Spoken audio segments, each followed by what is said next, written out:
मंच पर विराजमान परम आदरणीय मिश्र जी, हम सबको जिनका मार्गदर्शन सतत प्राप्त होता रहता है, ऐसी आदरणीय वंदना भटनागर दीदी, आदरणीय छाया जी, और अपने इस विश्वविद्यालय में आचार्य परिवार के रूप में जिनकी देख रेख में सब बच्चों का बड़ा कुशल ढंग से निर्माण हो रहा है, ऐसा कह सकते हैं। ऐसे आचार्य परिवार को भी मैं प्रणाम कर रहा हूँ और साथ ही बहुत ही अच्छे ऊर्जावान बच्चे दिखाई दे रहे हैं, युवा मित्र दिखाई दे रहे हैं। आप सबकी उपस्थिति को रेखांकित करते हुए और अपनी बात को प्रारंभ कर रहा हूँ। IQAC के अंतर्गत मुझे लगता है कि हम सब लोगों के लिए पहला अवसर नहीं होगा। हम सब लोग लगातार बैठते रहते होंगे, भिन्न भिन्न विषयों पर हमारा मार्गदर्शन करने के लिए बाहर से कई विद्वज्जन आते होंगे। और सामान्यतः ऐसा होता है कि उच्च शिक्षा के क्षेत्र में काम करते हुए हम लोगों को लगातार उन विषयों पर मार्गदर्शन बहुत अच्छा लगता है जिन विषयों पर हमारी पकड़ कम होती है और जिनका लाभ हमको विद्यार्थी जीवन में अत्यधिक प्राप्त होता है। और विशेष करके ये सारे के सारे विषय पढ़ाई से संबंधित होते हैं। और थोड़ा आगे का सोच करके अगर कुछ किया जाता है तो कैरियर गाइडेंस पर केंद्रित कुछ कार्यक्रम होते हैं, वो हमको और ज़्यादा अच्छे लगते हैं। सामान्यतः यह स्वाभाविक इसलिए भी है क्योंकि ये सब हमारी रुचि के विषय हैं।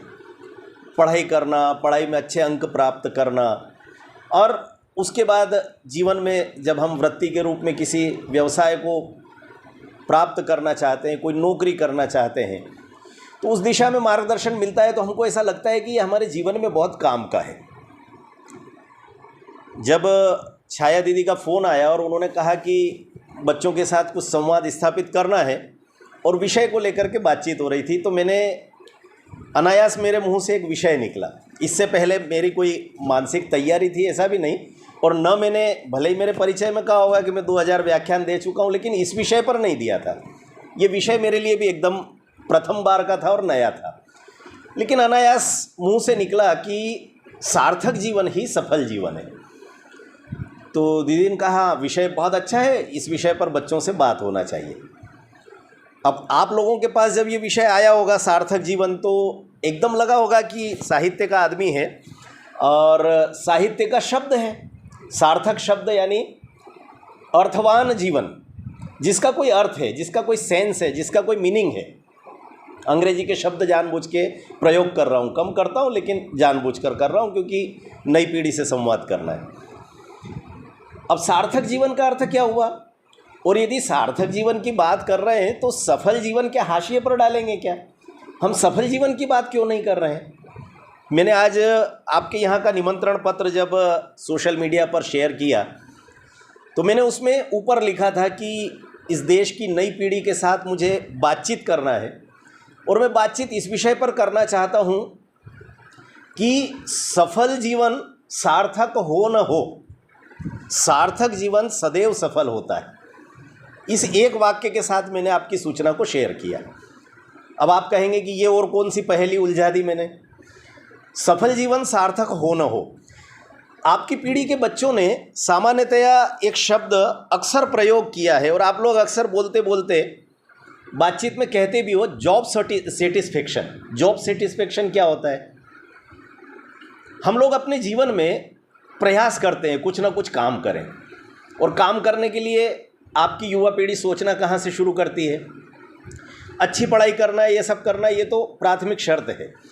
लेकिन अंततः क्या होता है कि ये सब पढ़ाई करना है तो अंततः पढ़ाई करना है इसलिए कि IAS IPS बन जाए। इन दिनों UPSC PSC का बड़ा क्रेज़ है आप सब लोगों के मन में, तो ये सब करना है।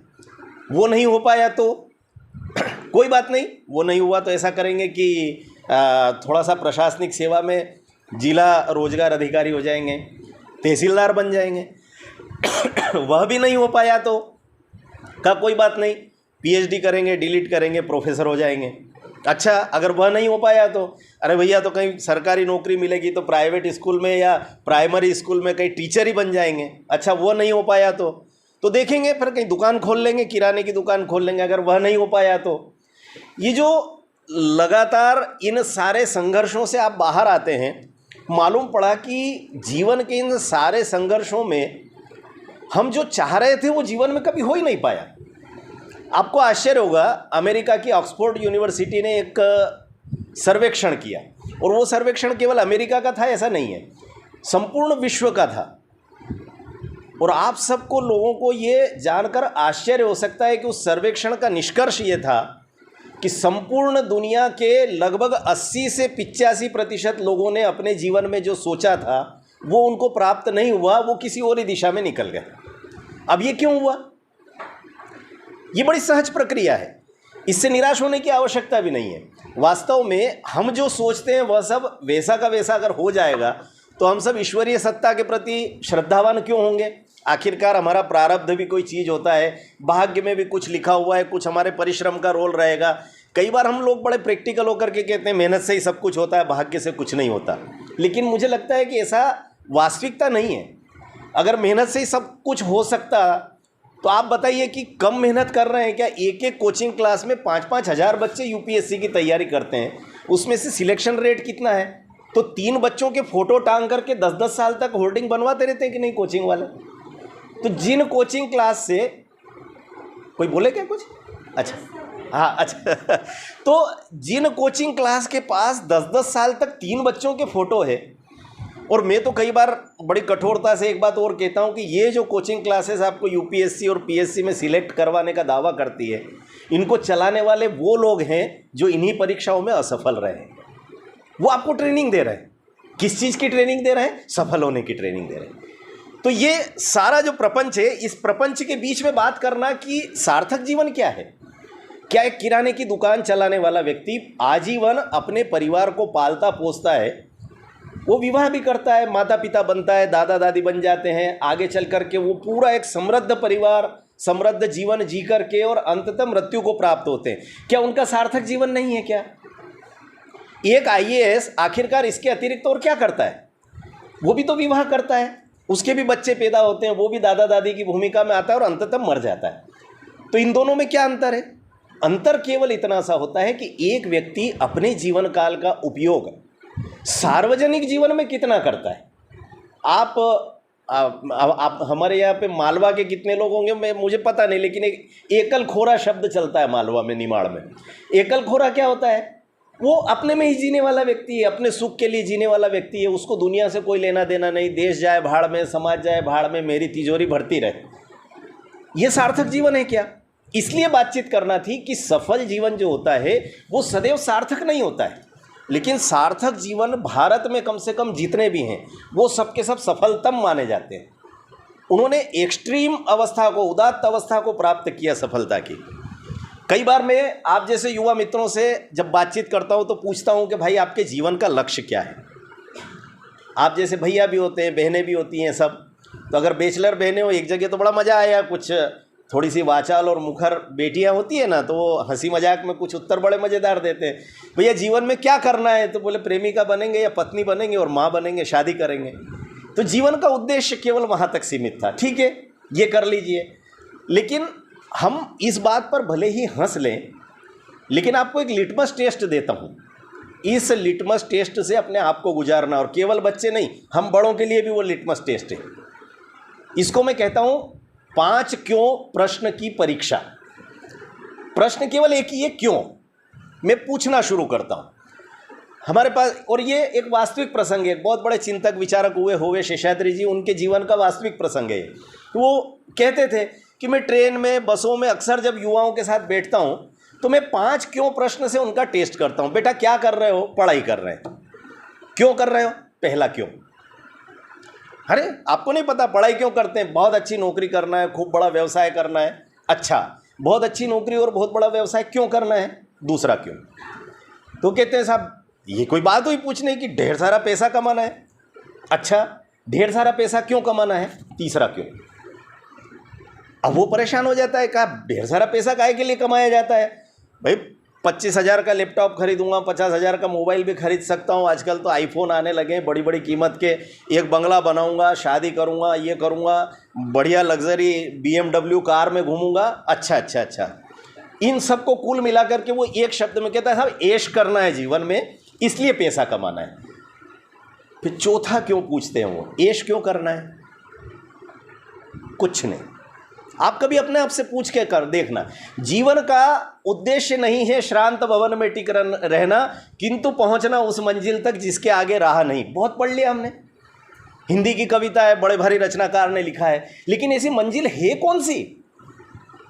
बीच में थके बगैर उस मंजिल तक पहुंचना है जिसके आगे राह नहीं है। वो मंजिल कौन सी है? ये वाली है क्या? ऐश करने वाली मंजिल है क्या? इसके आगे तो बहुत सारी राहें जाती है।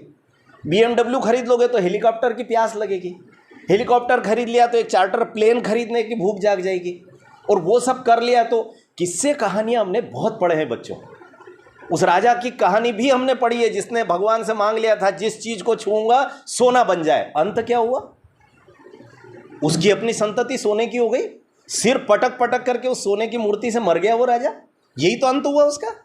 अगर यही अंतिम लक्ष्य होता है तो उसके आगे राह नहीं जिसको हम कहते हैं, वो क्या है फिर सार्थक जीवन क्या है? केवल पैसा कमाना, केवल नौकरी करना। फिर हमने वो भी कहानी पढ़ी, एक व्यक्ति गया राजा के पास, कहा बिल्कुल भूखा नंगा हूँ, कुछ नहीं है। कहा कोई दिक्कत नहीं, तुमको क्या चाहिए? बड़ी भारी ज़मीन मिल जाए तो मैं खेती बाड़ी करूँगा, खूब पैसा कमाऊँगा। अच्छा ठीक है, अभी सूर्योदय हुआ है, सूर्यास्त तक तुम दौड़ करके पुनः इस जगह पर पहुँच जाओ। जितनी ज़मीन तक तुम दौड़ लगा करके आओगे, पैदल चल करके आओगे, वो ज़मीन तुम्हारी हो जाएगी। उस कहानी में हमने क्या देखा? और थोड़ी सी ज़मीन, और थोड़ी सी ज़मीन, और थोड़ी सी ज़मीन, इतनी दूर तक दौड़ता चला गया कि एंडिंग पॉइंट तक वापस आने की सूझबूझ न रही, और अंततः मृत्यु को प्राप्त हो गया। वहीं गिर करके, सूर्यास्त हो रहा है और आधे रास्ते में गिर करके मौत हो गई उसकी। ये जो आधे रास्ते में मौत होती है ना, ये दरअसल हर व्यक्ति की होती है। सफल जीवन की चाह रखने वाले हर व्यक्ति के आधे रास्ते में मौत होती है। सार्थक जीवन जीने की चाह जिनके मन में होती है, वो एंडिंग पॉइंट पर पहुंचते हैं। और ये एंडिंग पॉइंट हमको समझना पड़ेगा। और इसलिए इन 5 क्यों का जवाब यदि हमारे पास नहीं है तो एक जवाब मैं आपको दे करके जाता हूं, क्योंकि आप 4 क्यों पर जाकर के ऐश करना है, जीवन का अंत यहां पर है। जब यहां रुक जाएं तो मैं एक विकल्प बच्चों को देता हूं और मैं कहता हूं कि इस ऐश को अलग हटा दीजिए, इस जगह देश को रख लीजिए, आपके जीवन की सार्थकता आपको पता लग जाएगी। कुछ नहीं करना है, ऐश की जगह देश को रख लीजिए। क्या करना है, किसके लिए करना है, क्यों करना है, हर प्रश्न का उत्तर देश है। जब आप देश के लिए, समाज के लिए जीवन जीने का उद्देश्य बना लेते हैं तो फिर स्वाभाविक रूप से हमको लगने लगता है कि वाकई हम जो पढ़ाई कर रहे हैं, हम जो नौकरी कर रहे हैं, इस सब का जीवन में कोई उपयोग है। मैं कई बार अनुभव करता हूं कि हम लोग विश्वविद्यालय बनते हैं तो हमारा लोगो होता है। हमारा भी मध्यांचल विश्वविद्यालय का कोई एक लोगो होगा, उसके नीचे संस्कृत की एक उक्ति लिखना, ये एक सामान्य बात है। अधिकांशतः आप देखेंगे कि बड़े बड़े विश्वविद्यालयों में, बड़े बड़े शिक्षा संस्थानों में लोगों के नीचे लिखा रहता है, और जो लिखा रहता है वह वास्तव में शिक्षा का मूल उद्देश्य है। हम जिन संस्थानों में पढ़ रहे हैं उनमें से प्रत्येक शिक्षा के विश्वविद्यालय, विद्यालय, महाविद्यालय, छोटे प्राइमरी स्कूल, सबका उद्देश्य वही होना चाहिए जो भारत में हमारे पुरखों ने, हमारी ऋषि परंपरा के लोगों ने कहा। वो क्या कहा? सा विद्या या विमुक्तये। विद्या किसको कहते हैं? तो विद्या वो जो मुक्ति प्रदान करे। अब जरा अपना एक थोड़ी सी देर के लिए अपनी कैसेट को रिवाइंड करिए, रिवर्स करिए, पीछे की ओर जाइए, याद करिए अपना प्राइमरी स्कूल की शिक्षा का दौर, याद करिए अपनी मिडिल स्कूल की शिक्षा का दौर। क्या सचमुच ये विद्या हमको मुक्त करना सिखाती है क्या, जिसको हमने प्राप्त किया? आप शुरुआत करिए, रफ कॉपी, फेयर कॉपी, त्रैमासिक परीक्षा, 6 माही परीक्षा, प्री बोर्ड परीक्षा, बोर्ड परीक्षा, अंक सूची, प्रैक्टिकल, प्रोजेक्ट, याद करते जाइए। और इस पूरे मकड़जाल में उलझने के बाद बच्चों को ऐसा लगता है क्या कि ये शिक्षा हमको मुक्ति प्रदान करेगी? मुक्ति किसको कहते हैं? मुक्ति का अर्थ ये भी नहीं है कि हमको दुनियादारी से भागना है, लेकिन हम दरअसल कई बार इस भ्रम में जीते हैं कि हम जो कुछ प्राप्त कर रहे हैं वही ज्ञान है। इस भ्रांति को हमको दूर रखना है। अगर हम सचमुच सार्थक जीवन जीना चाहते हैं तो सबसे पहले इस बारीक अंतर को समझना। सूचना और ज्ञान में बहुत बड़ा अंतर होता है। आप कहेंगे अब ये कौन सा नया प्रश्न खड़ा कर दिया मैंने सार्थक जीवन की बात करते हुए? आप सब पढ़ाई कर रहे हैं अपनी अपनी फैकल्टी में, जहाँ जहाँ जो जो पढ़ाई आपको ज्ञान प्राप्त हो रहा है, लेकिन हमको कई बार ऐसा लगता है कि ये जो जितनी सूचनाएं मिल रही है, आपकी पीढ़ी के बच्चों का दुर्भाग्य क्या है पता है आपको? थर्मोपाइली का युद्ध तो पता है, जर्मनी में हुआ था, इस सन में हुआ था, ये जीता था, नेपोलियन बोनापार्ट, ये वो सब मालूम है। लेकिन अगर मैं पूछ लूं कि पावनखिंड दर्रे की लड़ाई किसने लड़ी थी, नहीं मालूम। शिवाजी के बारे में कितनी जानकारी है, नहीं पता है। महाराणा प्रताप, मुगलों का संघर्ष, नहीं पता है। दरअसल हम सूचना की क्रांति के बवंडर में ज्ञान से दूर होते जा रहे हैं, और इसलिए हमको ये समझना पड़ेगा कि आज की नई पीढ़ी के बच्चों का दुर्भाग्य ये है कि उनको Guinness book of world record में ये पता है कि सबसे मोटा आदमी दुनिया का कौन है, किस देश का है, कितना वजन है, सबसे पतला आदमी कौन है, इतना तक मालूम है कि सबसे दूर तक थूकने का रिकॉर्ड किसने बनाया है, सब कुछ मालूम है। लेकिन हमने इसको ज्ञान मान लिया। अब जीवन में कभी सोचना, इस सारे ज्ञान का उपयोग आप जीवन में कब करते हैं, कैसे करते हैं, कोई उपयोग नहीं। E=mc² आपकी मार्कशीट के अंक मात्र हैं, उसको जीवन में एडॉप्ट करना है। जीवन में जब परिपालन में लाना है तो क्या लाओगे आप? जीवन के परिपालन में जो विज्ञान काम करता है ना, मेरे पिताजी, अक्सर मैं कई बार उदाहरण देता हूँ, मैं हायर मैथमेटिक्स का विद्यार्थी रहा। एक गोदरेज की भरी हुई अलमारी को हमको खिसकाना था, और खिसकाने के लिए मैं बिल्कुल पच रहा था, और मुझे लग रहा था कि मैं थोड़ा जवान हूँ, इसलिए मैं ज़्यादा बोझ पिताजी को कष्ट न दूँ। पिताजी ने कहा इतना परेशान क्यों हो रहा है, एक काम कर, सब्बल लेकर के आ। और सब्बल ला करके उन्होंने अलमारी के पीछे टिकाई, और धीरे से उसको इतना इतना सा उठाते जा रहे थे, और अलमारी को उन्होंने अकेले ने खिसका दिया। अब ये क्या था? इस साइंस को कभी हमने समझने का प्रयास किया क्या कि जीवन में विज्ञान कहाँ उपयोग में आता है? ये 1 - sin² थीटा = cosec² थीटा जीवन में कहीं वापस प्रकट होकर के नहीं आता, लेकिन हम उसको मूल ज्ञान मान लेते हैं। तो इसलिए कई बार हमको ये समझना चाहिए कि ये जो ज्ञान है, सूचना है, ये इनमें अंतर है। और विशेष करके जब जीवन मूल्यों की बात करते हैं तब तो और भयावह स्थिति है। आपने जब जीवन यापन करना है, सार्थक जीवन जीना है, तो बगैर जीवन मूल्य के आप सार्थक जीवन जी नहीं सकते। आपका ईमानदार होना, आपका साहसी होना, आपका मित्रवत व्यवहार कुशल होना, सबके साथ यारी दोस्ती करने वाला, इस तरह के जितने गुण हैं, संवेदनशील होना, ये सब चीज़ें जब तक आपके जीवन में नहीं आती तब तक आपका जीवन सार्थक हो ही नहीं पाता। और ये जीवन मूल्य जहाँ मिलते थे वो सब चीज़ें बंद हो गई। नैतिक शिक्षा की किताब हमको नहीं चलाना है। क्यों? क्योंकि कोर्स बस्ता भारी हो गया है। भारी बस्ता हुआ तो सबसे पहले विद्यार्थी के जीवन से किस चीज़ को समाप्त करना है? नैतिक शिक्षा कम कर दो। जिस नैतिक शिक्षा की आवश्यकता हमको सबसे ज़्यादा पड़ती है जीवन में, उसको कम कर दो। तो ये जो परिवर्तन आ रहे हैं लगातार शिक्षा के क्षेत्र में, इसमें सार्थक जीवन जीने के लिए हमको, मैं कई बार कहता हूं कि हमको ये भी भ्रांति रहती है कि बहुत अच्छी एजुकेशन में कहूँगा कि मैं PhD हूँ, DLit हूँ, इसलिए मुझे बहुत सारा जीवन मूल्य पता है। ऐसा बिल्कुल नहीं होता। TN शेषन का एक बड़ा अच्छा प्रसंग है, आप सबको बताता हूँ। उन्होंने लिखा था, अपने समकक्ष एक बहुत सीनियर IAS ऑफिसर थे, उनके जीवन का वास्तविक प्रसंग है। TN शेषन ने एक पत्रिका में लेख लिखा था। उन्होंने कहा कि हमारे वो मित्र जो थे वो IAS होने के दंभ में लाल बत्ती की गाड़ी लेकर के एक बार अपने बच्चों और पत्नी के साथ जंगल में सैर करने के लिए गए, पिकनिक मनाने के लिए गए। जब पहुँचे तो बच्चों ने अचानक देखा कि एक पेड़ पर बया चिड़िया का एक लंबा सा घोंसला बनता है, बड़ा सुंदर घोंसला बनाती है, नीचे से उसमें प्रवेश करती है, ऊपर जा कर के वो बेलनाकार घोंसला हो जाता है, लेकिन बॉटल नेक नीचे की तरफ लटकी रहती है, अंदर से ऐसे नीचे से प्रवेश करती है चिड़िया। तो बच्चों ने कहा कि कितना सुंदर घोंसला, इसको तोड़ करके ले चलते हैं, ड्राइंग रूम में सजाएंगे। ऐसी आम बात है, हम लोगों के लिए भी कोई नई बात नहीं है। ड्राइवर को कहा उस IAS अधिकारी ने, जाओ जा करके घोंसला तोड़ करके लाओ। अब वो बेचारा थोड़ा अधिक अवस्था का व्यक्ति, स्थूल शरीर, तो उसने पास में एक भेड़ बकरी चराने वाला एक बच्चा था, उस गड़रिए से कहा कि ए लड़के, तुम ऐसा करो, जाओ ऊपर चढ़ो और वो घोंसला तोड़ करके ला करके मुझे दे दो। उस लड़के ने कहा, साहब ये घोंसला तो मैं ला करके नहीं दूंगा। अरे तुमको समझ में नहीं आता, ये गाड़ी में जो लाल बत्ती की गाड़ी में जो बैठे हैं ये बहुत बड़े कलेक्टर साहब हैं, बड़े अधिकारी हैं, और इसलिए तुम तुरंत ये घोंसला तोड़ करके लाओ, नहीं तो अधिकारी जो है वो नाराज़ हो जाएंगे। तो उस लड़के ने कहा कि साहब अधिकारी नाराज़ हो जाएंगे वह तो ठीक है, लेकिन ये कलेक्टर साहब तो छोड़िए, अगर भगवान भी आकर के मुझसे कहे कि ये घोंसला तोड़ करके ला करके दे दो तो भी मैं नहीं तोड़ूंगा। आपके साहब को ये समझ में नहीं आता है क्या कि ये घोंसला एक छोटी सी चिड़िया का घर है, उसमें उसके बच्चे हो सकते हैं, उसमें उसके अंडे हो सकते हैं। आप एक चिड़िया का घर उजाड़ करके अपना घर सजाना चाहते हो? कलेक्टर साहब का मुंह इतना सा हो गया जब उसने सुना, तो तुरंत फटाफट ड्राइवर का बैठो गाड़ी आगे बढ़ाओ। अब इस प्रसंग को सुन करके ध्यान में क्या आता है, जो भेड़ बकरी चराने वाला अनपढ़ बच्चा था ना, अंगूठा टेक बच्चा, उसने जीवन मूल्य सीखे थे।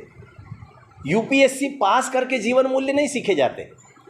ये जो डिग्रियां प्राप्त होती, मैं अपने जीवन में कई बार अनुभव करता हूँ। मेरी पीएचडी की डिग्री, मेरी डीलिट की डिग्री कहाँ पड़ी है आप सोच सकते हैं? किसी ट्रांसपेरेंट फाइल में मैंने सजा करके नहीं रखा है। हमारी जो कपड़े की अलमारी है उसमें नीचे बिछाने के लिए मोटे गत्ते वाला कागज़ अच्छा रहता है, वो फटता नहीं जल्दी, इसलिए मैंने अपनी दोनों डिग्रियां वहाँ बिछा रखी है कपड़े की अलमारी में। उसके ऊपर कपड़े जमाते हैं, कोई उपयोगिता नहीं। हायर मैथमेटिक्स से हायर सेकेंडरी कर लिया, फिर बीएससी करने के लिए पहुंच गया, फिर उसके बाद इलेक्ट्रिकल से डिप्लोमा करने के लिए पहुंच गया, एमपीईबी की नौकरी ज्वाइन कर ली, 1 साल करके वहां से छोड़ करके आ गया, वहां से आकर के फिर पत्रकारिता शुरू कर दी, एक बच्चों की पत्रिका का संपादक हो गया। आपको क्या लग रहा है मैं जब ये बातें कर रहा हूं, ये जिगजैग क्या चल रहा है? और तब मैं आपसे पूछता हूं, इंदौर में पिछले वर्ष 7वीं कक्षा की एक बच्ची ने आत्महत्या की। क्यों की पता है आपको? त्रैमासिक परीक्षा में उसकी सहेली से उसके 2 अंक कम आए थे। 7वीं की परीक्षा का क्या अर्थ होता है? मैं आप सबसे पूछता हूं, आज हायर एजुकेशन में हम सब बैठे हुए लोग, आपसे पूछता हूं 7वीं में कौन से विषय में कितने नंबर आए थे? याद है किसी को? एक बच्ची ने अपना पूरा जीवन समाप्त कर लिया, और केवल इसलिए कि मेरी सहेली से 2 नंबर कम आए थे त्रैमासिक परीक्षा में। मेरा कहने का तात्पर्य केवल इतना है कि इस जीवन की सार्थकता की दिशा में अगर आपको सचमुच बढ़ना है तो ये अंक सूची के मोह माया जाल से बाहर हो जाइए। ये बिल्कुल नहीं कह रहा कि फेल हो जाओ, पढ़ाई करना है, ईमानदारी से करना है, लेकिन ये सब कुछ नहीं होता। अभी पिछले दिनों एक कैरियर काउंसलर्स की एक सेमिनार में मुझे बुला लिया। मैंने कहा गलत जगह गलत आदमी को आमंत्रण दे दिया आपने। आप लोग बच्चों को जिस दिशा में ले जाते हो, मैं उस दिशा से भटकाना चाहता हूँ बच्चों को। आप सब ने मिलकर इस दुनिया को आखिरकार दिया क्या है? मैंने प्रश्न किया। कोटा की चर्चा इन दिनों बहुत ज़्यादा हो रही है ना, कोटा की चर्चा तो होती है, कोटा में कोचिंग क्लास हब बन गया है, इंडस्ट्री बन गई है, सब कुछ हो गया। कोटा ने इस भारतीय समाज को एक नया आविष्कार दिया है। वो क्या नया आविष्कार है? स्प्रिंग वाले पंखे के हुक दिए हैं उन्होंने। बच्चा अगर पंखे पर लटक करके फांसी पे चढ़ना चाहे तो वो पंखा एकदम से स्प्रिंग से लटक करके नीचे आ जाता है, बच्चा मरता नहीं। ये उपलब्धि है हमारे समाज की, इसलिए हमने कोचिंग क्लास खोली थी, इसलिए हम डॉक्टर इंजीनियर बनाना चाहते थे बच्चों को, कि वो प्रेशर में आकर के लटक जाए पंखों पर। तब हमको लगता है कि सफल जीवन और सार्थक जीवन में से सार्थक जीवन क्यों श्रेष्ठ है। ठेला गाड़ी चला करके, हम्माली करके अपना जीवन यापन करने वाले में ऐसे अनेक लोगों को जानता हूं जो समाज के लिए बहुत कुछ कर जाते हैं। आप कभी इंटरनेट पर एक बार सर्च करना, वृंदावन की एक विधवा माता है। वृंदावन में बहुत सारी विधवा माताएं बहनें रहती हैं, हमको सबको पता है, बंगाल तक से आकर के रहती हैं, और वो सब वहाँ पर आश्रमों में रहती है। एक विधवा माता बांके बिहारी जी के मंदिर के बाहर बैठ करके काम क्या करती हैं? आप दर्शनार्थी जाएंगे तो आप जूते चप्पल यहाँ खोल जाएं, चवन्नी अठन्नी कुछ भी देना, मैं उसकी रक्षा करूँगी, वापस दर्शन करके आना, अपने चप्पल जूते लेकर के चले जाना। 5 पैसा 10 पैसा वो लेती है, चवन्नी अठन्नी लेती है। पिछले दिनों वहाँ पर बांके बिहारी मंदिर जी ने एक बड़ी गौशाला का निर्माण किया। जब गौशाला का निर्माण किया तो एक व्यक्ति ने, वहाँ के जो पुजारी जिनको कहते हैं गोस्वामी, वो उनके पास पहुँचे। अम्मा यहाँ मंदिर के बाहर बैठती हो, पैसा कमाती हो, तो कुछ उस गौशाला के लिए देना चाहोगी क्या? उन्होंने कहा हाँ दे दूँगी ना, गोपाल के लिए तो जीवन है ही, और गोपाल की गौशाला अगर बन रही है तो फिर मेरे जीवन में जो कुछ कमाया वो गोपाल का ही तो है। आप कल्पना कर सकते हैं उस बूढ़ी अम्मा ने क्या दिया उस गौशाला के लिए? 40 लाख रुपया, चवन्नी अठन्नी चप्पल जूते की रक्षा वाली। अब आप बताइए, आपको समझ में आ रहा है सार्थक जीवन क्या होता है? उसने क्या सफलता प्राप्त की थी? अगर आज मध्यांचल विश्वविद्यालय के डायस पर खड़ा होकर के साहित्य अकादमी का निदेशक उस माँ का नाम याद न होने के बाद भी उसको याद कर रहा है, ये सार्थक जीवन होता है। और इसलिए मैं कई बार अपने बच्चों से जब बातचीत करता हूँ तो मैं कई बार पूछता हूँ कि आप एक बात बताइए, जितना सारा हमको नौकरी करना है, बड़ी बड़ी नौकरियाँ करना है, पैसा कमाना है, आपका ड्रीम प्रोजेक्ट जिस नौकरी का है, आपको बड़ा वकील बनना है, आपको सीए बनना है, डॉक्टर बनना है, इंजीनियर बनना है, यूपीएससी पास करके आईएएस आईपीएस बनना है, इतने ही तो सपने होते हैं ना हमारे। इनमें से जो आपका सबसे पसंदीदा प्रोफेशन है उस प्रोफेशन के किसी एक बड़े व्यक्ति का नाम बताओ जिसका फोटो आपने अपने घर की दीवार पर टांग रखा है। छोटे थे तब तो सलमान खान के खूब टांग लिए हमने, अंडरटेकर के फोटो भी हमने घर की दीवारों पर लगा लिए, WWF का पहलवान है, लोगों की नाक तोड़ता है, हिंसा करता है, तो भी फोटो टांगे। लेकिन आप अगर डॉक्टर बनना चाहते हैं, भारत का सबसे बड़ा डॉक्टर जिसने अपने जीवन भर में 15 नर्सिंग होम खोले, 50 करोड़ की संपत्ति बनाई, अरबपति खरबपति हो गया, इतना वो हो गया, उतना वो हो गया, फिर बाद में उसने अपनी फार्मा कंपनी खोल ली, दवाइयों का निर्माण खुद करने लगा, उन डॉक्टर साहब का चित्र मैंने लगा रखा है कोई किसी के घर में? किसी प्रसिद्ध इंजीनियर का, किसी प्रसिद्ध वकील का, किसी प्रसिद्ध IAS IPS ऑफिसर का नहीं टांगा, लेकिन इन सब के चित्र हम टांगते हैं। अब मैं आगे बढ़ता हूं। हमने एक ICS की परीक्षा पास किए हुए व्यक्ति, उस जमाने में जब UPSC नहीं होती थी, अंग्रेजों के जमाने में ICS की परीक्षा पास की, बहुत कठिन होती थी, उस व्यक्ति का चित्र हमने अपने घरों की दीवारों पर टांगा। क्यों टांगा? क्योंकि ICS की परीक्षा पास करने के बाद अंग्रेजों ने कहा कि तुम बंगाल प्रेसिडेंसी के सेक्रेटरी हो जाओ। उसने पैर से ठोकर मार दी नौकरी की, कहा गाड़ी नहीं चाहिए, बंगला नहीं चाहिए, मेरी भारत माता जब तक स्वतंत्र नहीं होती तब तक अंग्रेजों की गुलामी नहीं करूंगा। रंगून तक गए, आज़ाद हिंद फौज का गठन किया, भारत की अंग्रेजी सेना पर आक्रमण किया, और कहते हैं कि उस वीर सपूत के परिश्रम के कारण से अंग्रेजों को भारत छोड़ने पर मजबूर होना पड़ा। सुभाष चंद्र बोस ICS की परीक्षा पास की थी। आप कल्पना करिए, अगर बंगाल प्रेसिडेंसी का सेक्रेटरी हो गया होता सुभाष बोस, तो आप में से कितने लोग अपने घरों की दीवारों पर उनका फोटो टांगते? नौकरी को लात मारी, ऐश की जगह देश को रखा, सारी दुनिया के सामने आदर्श हो गए, सार्थक जीवन जिया। दूसरे ICS और थे, महर्षि अरविंद, खूब याद करते हैं, उनके घर घर में फोटो टंगते। क्रांतिकारी भी रहे, साधना के क्षेत्र में गए तो ऐसी अनमोल साधना की कि पूरे देश को उन्होंने इसके बदले में अपनी व्यक्तिगत साधना से राष्ट्र के लिए बहुत सारा काम किया। कभी पढ़ना महर्षि अरविंद का जीवन, अद्भुत जीवन है महर्षि अरविंद का। ICS की परीक्षा पास की थी, बड़ौदा महाराज के यहाँ जाकर के प्राइवेट नौकरी कर ली, लेकिन अंग्रेजों की गुलामी स्वीकार नहीं की। क्रांतिकारी बन गए, बम बंदूक गोलों से काम किया, अंग्रेजों को भगाने के लिए लग गए, लेकिन ICS को ठोकर मार दिए परीक्षा पास करने के बाद। वकीलों के फोटो टांगे आपने।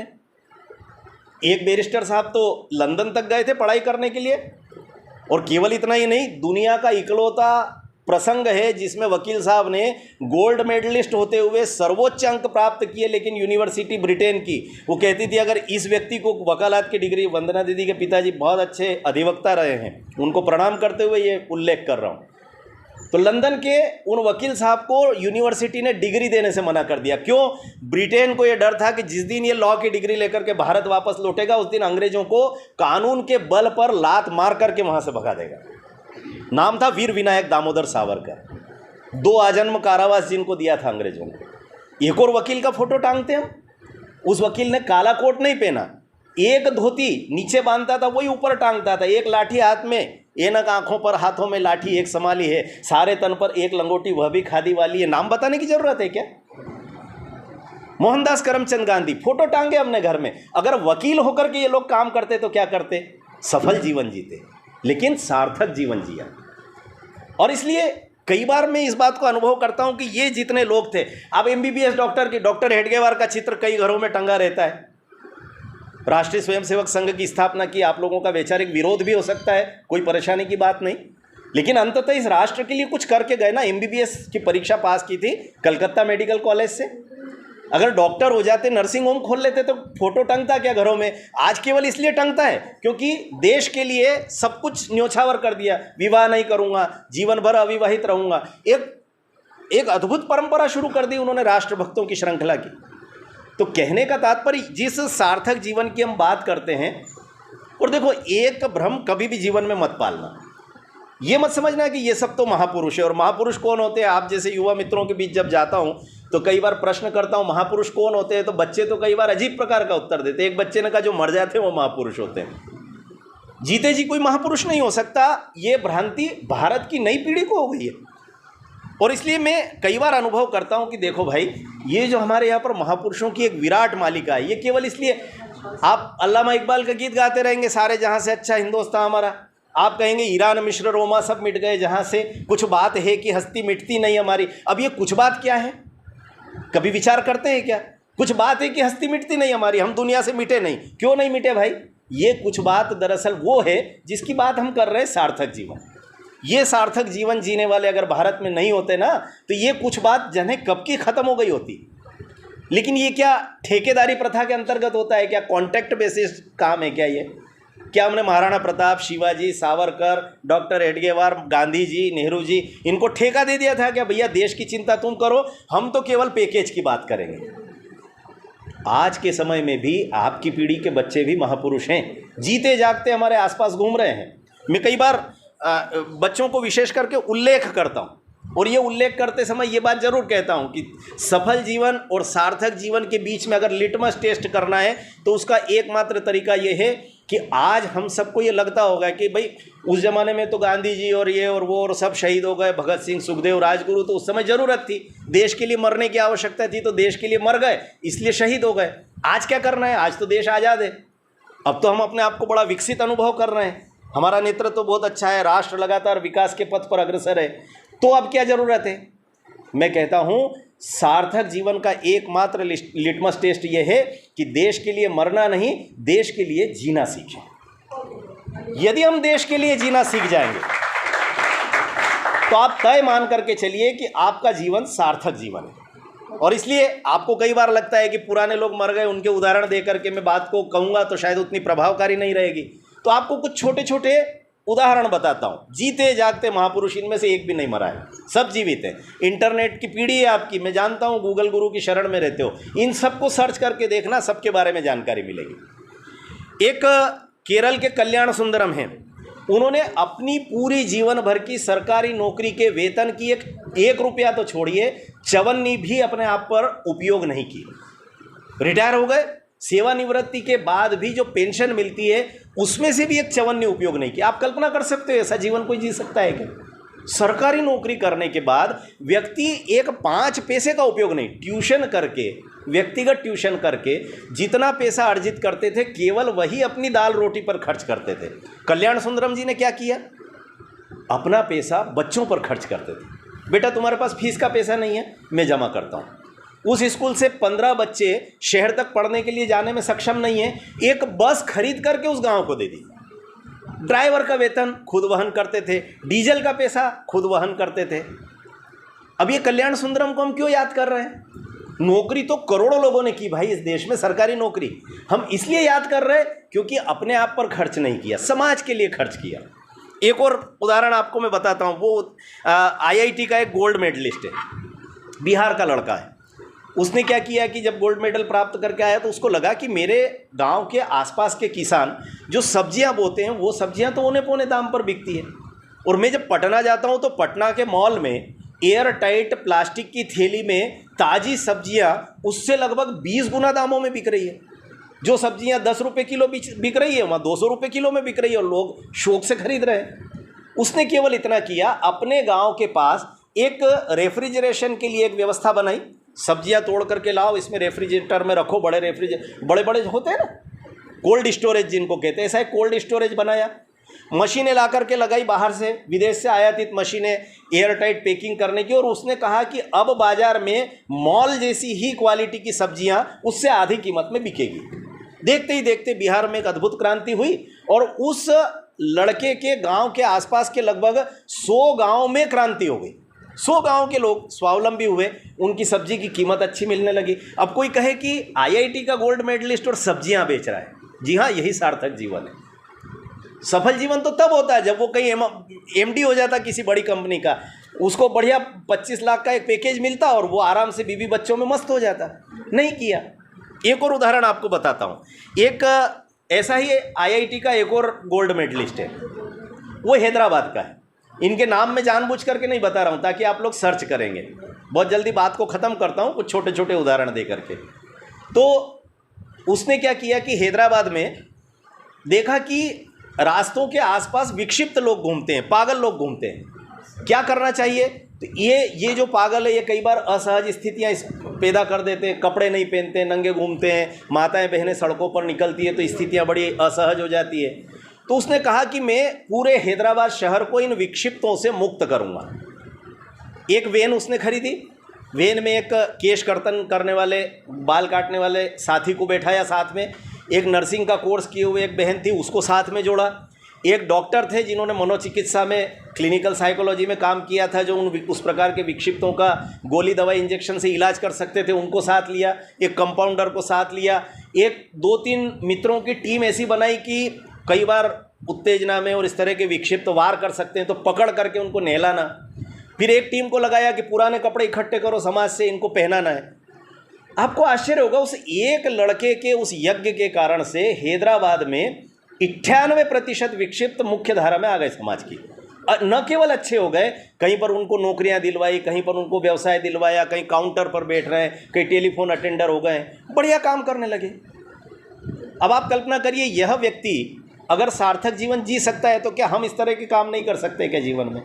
हमको नौकरी भी करना है, हमको व्यवसाय भी करना है, हमको कमाना भी है, लेकिन इस सब के साथ साथ ऐसे अनेक उदाहरण हैं। कोई भूखों को भोजन करा रहा है, कोई एक IIM खड़गपुर का एक लड़का है, उसने देखा कि वहाँ पर रेलवे स्टेशन के बाहर जो बेकार की पटरियाँ पड़ी रहती उस पर बेकार के डब्बे खड़े रहते हैं जो चलते नहीं है, मालगाड़ी के डब्बे, उसमें बढ़िया लिपा पोती करके उसने गोबर से लिपा उन डब्बों को, अंदर से खराब मालगाड़ी के डब्बों को एक तरफ पड़े हुए, और उसमें एक लाइट का कनेक्शन लेकर के बल्ब लगा लिया। और प्लेटफार्म पर जो बच्चे प्लास्टिक की बोतलें बीनते थे, प्लास्टिक की पन्नियाँ बीनते थे, नशा करते थे, शराब पीते थे, ब्रेड पर आयोडेक्स लगा करके खाते थे, तमाम तरह का, उन सारे बच्चों को इकट्ठा कर करके आज लगभग 14 वर्ष हो गए उस बच्चे को काम करते हुए। मालगाड़ी के डब्बों के उस स्कूल से उसने डॉक्टर, इंजीनियर, CA सब निकाले, उन्हीं बच्चों में से जो या तो कहीं माता पिता नहीं थे या कहीं नशे की गिरफ्त में थे। तो कहने का तात्पर्य, इस तरह के काम करने वाले लोग, आपको एक नाम बताऊंगा तो बड़ा आश्चर्य लगेगा, उस नाम को आप किसी और कारण से जानते हैं, लेकिन मैं किसी और कारण से उल्लेख कर रहा हूँ। आबिद सुरती का नाम सुना है? कार्टूनिस्ट। धर्मयुग पत्रिका जब आती थी तो सेकेंड लास्ट पेज पर कार्टून कोना डब्बू जी, ये एक स्ट्रिप आया करती थी, उसके प्रणेता, कार्टून के क्षेत्र में सबसे बड़ा नाम। अभी पिछले दिनों मुंबई के कार्यक्रम में हम दोनों साथ थे, एक ही मंच को शेयर कर रहे थे।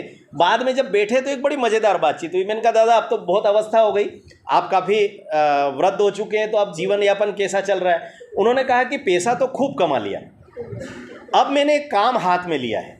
पता है आपको क्या काम हाथ में लिया उन्होंने क्या किया है कि वो एक प्लम्बर हायर करते हैं और उस प्लम्बर को लेकर के शनिवार और रविवार को मुंबई की कॉलोनियों में निकलते हैं, टाउनशिप में निकलते हैं, मल्टीज़ में निकलते हैं। करते क्या है, एक एक घर में जाकर के पूछते हैं, आपके यहाँ कोई वॉल लीकेज तो नहीं हो रहा है, आपके यहाँ कोई नल लीकेज तो नहीं हो रहा है। मैंने कहा इससे क्या होता है?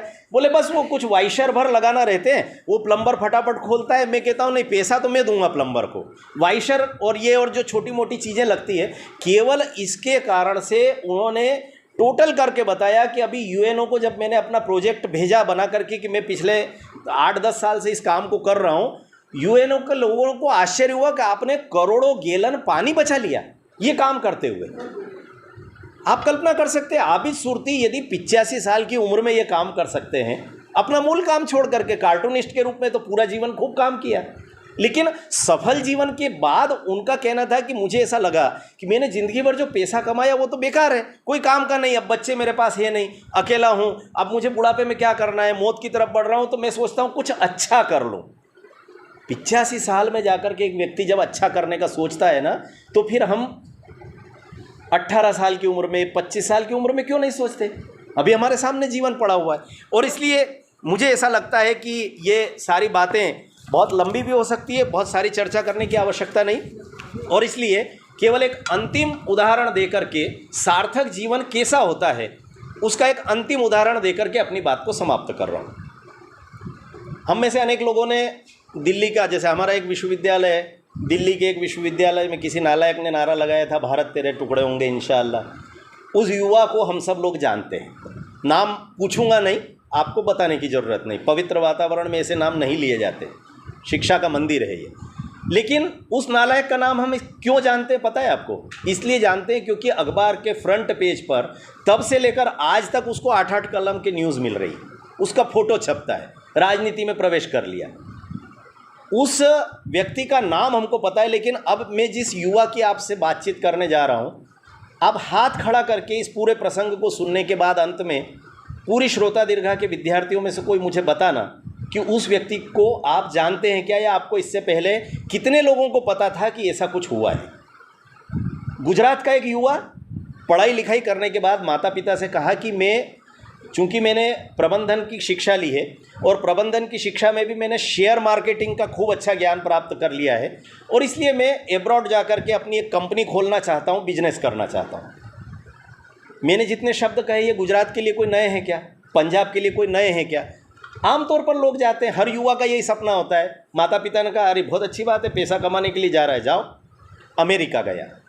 अमेरिका में जा कर के अपनी खुद की एक कंपनी क्रिएट की, स्थापना की, उसको अमेरिकन स्टॉक एक्सचेंज में रजिस्टर्ड करवा लिया। देखते ही देखते, गुजराती लोगों का बिजनेस कॉन्शियस बहुत ज़बरदस्त होता है, तो वो देखते ही देखते वो कंपनी एकदम बहुत बड़े स्तर की कंपनी बन गई। कहते हैं कि उसने अरबों खरबों रुपया कमाया उस लड़के ने, अरबों खरबों, करोड़ों नहीं, अरबों खरबों कमाने के बाद उस लड़के ने अपनी उस अमेरिकन स्टॉक एक्सचेंज की उस कंपनी का रजिस्ट्रेशन ब्रिटिश स्टॉक एक्सचेंज में अमेरिकन कंपनी के रूप में करवा लिया। ब्रिटिश स्टॉक एक्सचेंज को लगा कि अमेरिका की कोई कंपनी है।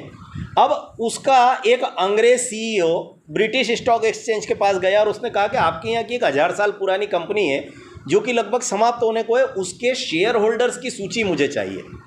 एक अंग्रेज गया था, दूसरे अंग्रेज ने विश्वास करके वो लिस्ट उसको सौंप दी, नाम पते मोबाइल नंबर जो भी होगा, कहा बहुत पुरानी है। अब ये जो भारत का लड़का था गुजरात का, उसने एक एक शेयर होल्डर के पास जाना शुरू किया। जाता था और कहता था कि मुझे उस कंपनी का जो शेयर आपके पास है वो खरीदना है। अब लोग हंसते थे, कहते थे जिस कंपनी के शेयर की तुम बात कर रहे हो हमने 10,000 में ख़रीदा था, आज उसकी कीमत 10 पैसा नहीं बची। तुम पागल तो नहीं हो गए, मूर्ख हो क्या, उस कंपनी का शेयर खरीदोगे? तो वो कहता था कि साहब 10,000 में ख़रीदा था, आज 10 पैसा कीमत नहीं बची, मैं उसका 10 लाख और 10 करोड़ देने को तैयार हूँ, आप शेयर बेचोगे क्या? व्यक्ति तुरंत, अंग्रेज लोगों को और क्या चाहिए, कहा एक पागल मिल गया है और ऐसे शेयर को खरीदना चाहता है जिसको हम रख करके भूल गए, तुरंत बेच दिया।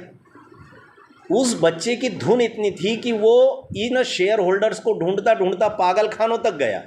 डॉक्टर से कहा कि ये जो पागल तुम्हारे यहाँ बंद है, इसका एक शेयर मेरे पास है, ये केवल उसके अधिकार को एक्सचेंज कर ले, ये मुझे बेच दे, इसके इलाज पर अब तक जितना खर्च हुआ वो दूंगा, इसकी मृत्यु होने तक जितना इलाज चलेगा यहाँ पागल खाने में उसका इलाज दूंगा, आप सबको मैं 1-1 करोड़ रुपया दे दूंगा जितने चिकित्सक और नर्स उसकी सेवा में लगे हो, मुझे केवल इसका अंगूठा लगा करके, इसका सिग्नेचर करवा करके वो शेयर मुझे बेच दो। इस हद तक गया वो। और ये सब करते करते अंततः एक दिन ब्रिटेन की धरती पर वह लड़का एक पत्रकार वार्ता बुलाता है और पत्रकार वार्ता बुला करके पूरी दुनिया भर के पत्रकारों के बीच में घोषणा करता है कि जिस ईस्ट इंडिया कंपनी ने मेरी भारत माता को 200 साल तक गुलाम बना के रखा था, उसके 75% शेयर में खरीद चुका हूं, अब वह भारत माता के एक सामान्य से बेटे की गुलाम हो गई है। अब अंग्रेजों में खलबली मची। एक अंग्रेज पत्रकार ने कहा तुम गुजराती लोग बड़े पक्के व्यापारी होते हो। अब अंग्रेजों की नाक काट दी। अब अंग्रेज जो 10 लाख 10 करोड़ में भी तुमने ये एक एक शेयर खरीदा है, इसके ये 100 करोड़ देने को तैयार हो जाएंगे, क्योंकि पूरे देश की नाक कट गई। अब तुम्हारा बिजनेस तो चल निकला, तुमने तो तुरंत एक दिन में तुमने 1 का 1000 कर लिया, 1 का लाख कर लिया। उसने कहा मित्रों, आप अगर भारत के बच्चों को इतना कम करके आंकते हैं तो आप दुनिया के सबसे बड़े मूर्ख हैं। इसी पत्रकार वार्ता में एक तगारी में रख करके इन सारे शेयर को आग लगा दूंगा, ये ईस्ट इंडिया कंपनी अब जीवन में कभी भारत की गुलामी से मुक्त नहीं हो सकेगी। हम तो 200 साल में गुलामी से मुक्त हो गए उससे, लेकिन अब ये जीवन भर हमारी गुलाम रहेगी। ये भारत की राष्ट्रभक्ति है। और उस लड़के का नाम यदि आप में से किसी को पता हो तो कृपा करके हाथ खड़ा करें। भारत तेरे टुकड़े होंगे वाले का तो पता है, मुझे याद है, लेकिन उस लड़के का नाम हमको इसलिए पता नहीं कि 8-8 कॉलम की फ्रंट पेज की न्यूज़ तो छोड़िए, 11वें पेज पर 4 लाइन का एक समाचार हम लोगों ने छापा नहीं। लेकिन ये नालायकी करने के बाद भी हम मीडिया के लोग, मैं पत्रकार हूँ, संपादक हूँ, मैं कह रहा हूँ, हम मीडिया के लोगों की नालायकी के बाद भी आप पथ भ्रमित बिल्कुल मत होना। सार्थक जीवन जीना है तो इस बच्चे के जैसा जीना जिसका नाम है संजीव शाह। बहुत बहुत धन्यवाद। नमस्कार।